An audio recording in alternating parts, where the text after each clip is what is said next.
各位，今日係2013年嘅2月15號，我第一日返工，我好突愕然。點解？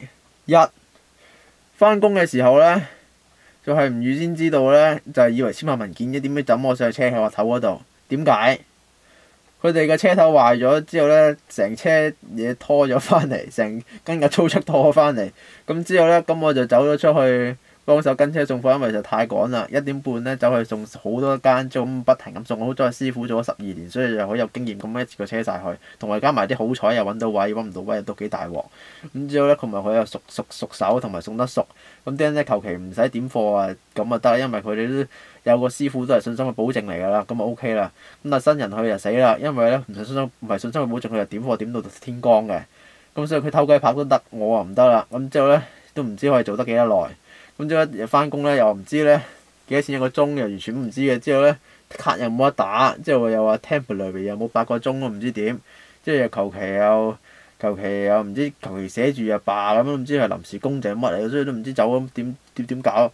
希望咧佢27號請假又唔得，之後咧我希望唔知26號炒鬼咗我，咁我又要去打指模。咁我都唔知，如果長工就話咧，但係做俾佢長工我都唔知揾唔揾到位拍，送得耐送得遲又一回事，又乜，之後送得咩又乜，即係有時候冇位拍，控制唔到噶嘛大佬啊。咁之後所以都唔好理啦。做住先啊，睇下點啦。唉，都好無奈。今日咧，除咗呢單嘢之外，仲有快相機嘅疑惑。有一個戇居居喺快相機嗰度，好又停咗，之後停咗摁前，我又驚摁得前咧，即係俾人影咗相。咁樣嗰啲紅綠燈位之前，有時嗰啲黃界，有時啲白界，有時過前都驚俾佢影咗。之後而家都小心啲啦。所以咧呢日就係2013年嘅2月15號咧，都係幾咁緊張刺激嘅，送貨幾刺激，喺度講埋啲嗰啲唔知乜嘢話嘅，講到好興奮，又唔知點樣都幾開心嘅，送貨又不停咁講咁樣，都幾正嘅。咁咧之後咧，咁咪好彩嘅地方就唔使我揸車，唔使我諗點樣兜，點樣揾位。唉，跟車係好爽嘅，但係揸車係好慘嘅，所以而家都15、16咁唔知點啊！唉，睇下捱埋得過啦。咁啊就2月，佢講埋呢本書啦。唉，介紹埋呢本就係咧《Toi no Sota no Shita de》，就係鋼之煉金術師嘅第4話。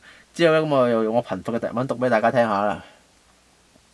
呢個就係坤家技術者哦，故烏強制的呢工場呢命令哦，出したことはない。ロイは定正數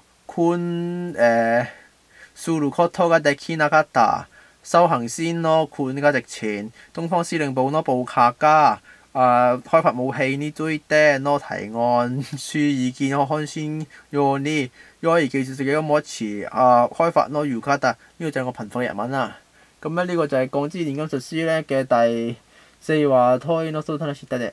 咁咧之後咧，咁就介紹完畢啦。咁咧呢日咧，我心情好忐忑㗎。其實今日咧諗起啲憤怒嘅事，即係嚟咧，佢唔俾我請假，諗翻我以前咧以前俾人恰嘅時候係幾慘烈，即係諗翻以前嗰啲好慘嘅回憶，咁令到我好憤怒。咁但係咧諗起佢可能佢有道理嘅，所以我嬲唔到。但係諗翻以前呢就係即係如説發到都嬲，我可以發到力啦。咁就係咁啦。咁咧分享就到而家啫。